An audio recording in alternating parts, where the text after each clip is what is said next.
ఫైట్లు, ఆ సిగరెట్లు, బీడీ అంటించే సీన్ల వల్ల ఎలా అనిపించాయి? సిగరెట్ ఒకటి అంటించాడు, జస్ట్ నడుస్తాడు అంతే.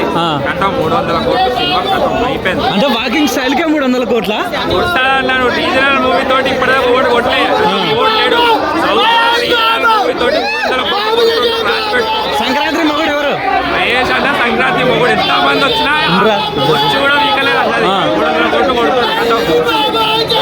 ఇప్పుడు గుంటూరు కారం అనే టైటిల్ కొంతమంది రొటీన్ ఉందంటున్నారు కదా. మాసాన అది బాబు మాసాలు అడుగు పెడితే సర్లే నీకెవరు చూసిరు ఆల్రెడీ.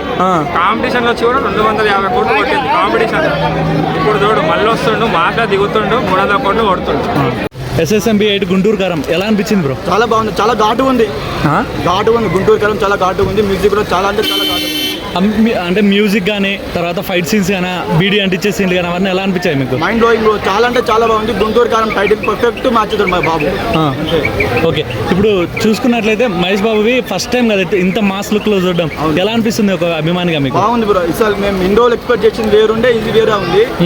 ఫస్ట్ అనుకున్నాం టైటిల్ ఏంటి వస్తుందో అనుకున్నాం, 2 days వెయిట్ చేస్తున్నాం, కానీ లాస్ట్ గుంటూరు కారం టైటిల్ ఇవ్వలేదు.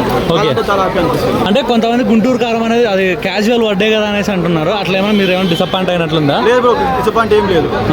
డిసప్పాయింట్ అసలు ప్రసక్తే లేదు.